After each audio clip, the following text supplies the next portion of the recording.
শনিবারের সকালে Rabindra Sarobar সরগরম। Lake lovers অ্যাসোসিয়েশনের সঙ্গে প্রতিবাদে সামিল হলেন প্রাতঃভ্রমণকারীরা।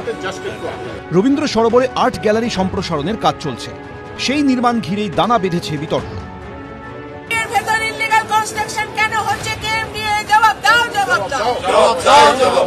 প্রতিবাদে এদিন সকাল 7টা থেকে 10টা পর্যন্ত রবীন্দ্র সরোবরে 8 নম্বর গেটের সামনে বিক্ষোভ দেখান প্রাতঃভ্রমণকারী এবং লেক লাভার্স অ্যাসোসিয়েশনের সদস্যরা।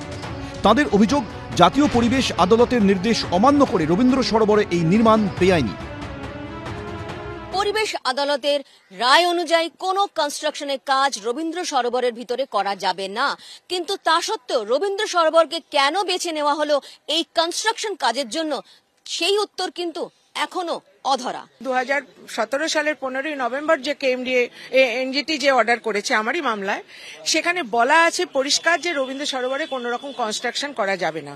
সেখানে এরা কংক্রিট কনস্ট্রাকশন করছে। এগুলো কি কেএমডিএ কি এই জন্য দায়িত্ব নিয়েছে? রবীন্দ্র সরোবর ন্যাশনাল লেকের দায়িত্ব কি এই জন্য রবীন্দ্র সরোবরকে ধ্বংস করার জন্য? ভেতরে প্রচুর কনস্ট্রাকশন হচ্ছে, ইলিগাল কনস্ট্রাকশন। সেখানে সমস্ত মাটি উপড়ে 30 মিটার দূরে মাত্র লেক। এই প্রথমবার রবীন্দ্র সরোবরে কিন্তু পরিযায়ী পাখি এলো না। রবীন্দ্র সরোবরকে বাঁচাতে হবে। বিক্ষোভ দেখানোর পাশাপাশি যেখানে নির্মাণ কাজ চলছে সেখানে বৃক্ষরোপণ করেন বিক্ষোভকারীরা। এখানে যেসব ডাম্প করা আছে মূর্তিগুলো, এখানে দেখছো শিল্পের অসম্মান, আমাদের মা দুর্গার অসম্মান। এখানে মা দুর্গা হাত পেতে আমাদের কাছে বলছে তোমরা বিচার করো।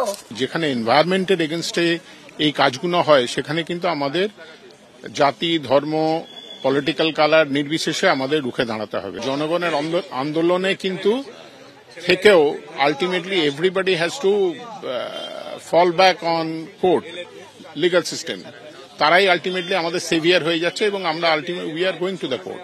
এখানে যে কনক্রিট কনস্ট্রাকশন মানে ব্রিক বিল্ড তৈরি হচ্ছে, সেটার মধ্যে দিয়ে বলা হচ্ছে যে ওরা নাকি এটা একটা শেড তৈরি করবে, দুর্গা প্রতিমাকে শো আপ করা যায়, মানে একটা মিউজিয়াম। তাহলে যদি সেটাই হয় তাহলে দুর্গা প্রতিমা এইভাবে বিভিন্ন জায়গায় ভেঙে ভেঙে রয়েছে কেন? নিশ্চয়ই এর ভেতরে কোনো দুরাবশ্যন্দি আছে।